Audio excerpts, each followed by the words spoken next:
government there.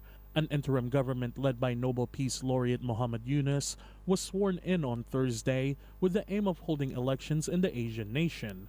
Bangladesh was engulfed by demonstrations and violence after student protests last month against quotas that reserved a high portion of government jobs for certain groups. The demonstrations escalated into a campaign to oust Hasina, who won a fourth straight term in January in an election which the opposition boycotted and which the U.S. State Department said was not free and fair.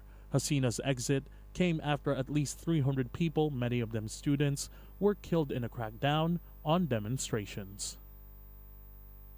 2 people were killed, including a 4-year-old boy, in a Russian drone and missile barrage on the Kiev region overnight into Sunday, while in Russia the regional governor of Kursk said 13 people were wounded when a Ukrainian missile shot down by Russian air defenses fell on a residential building.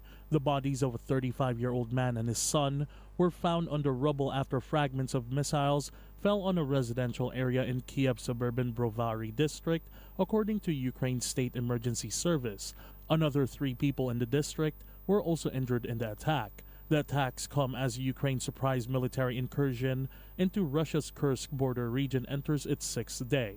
The border raid, which was indirectly acknowledged by Ukrainian President Volodymyr Zelensky for the first time on Saturday, is unprecedented for its use of Ukrainian military units on Russian soil.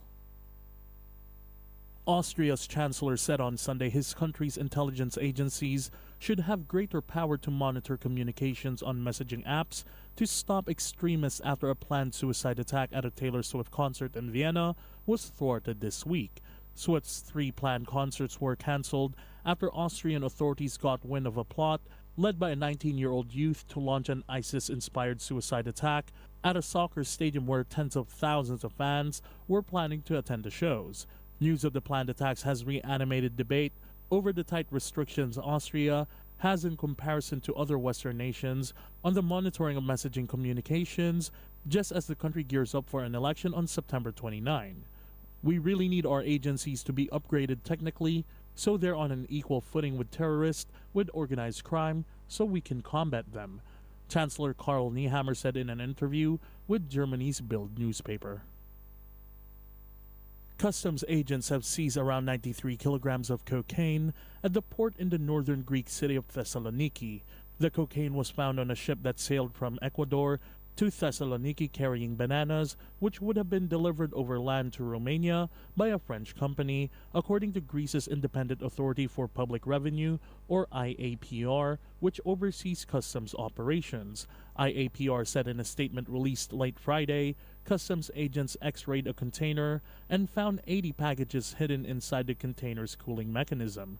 The statement said, inspectors immediately impounded the drugs in the container and handed over the drugs to the police.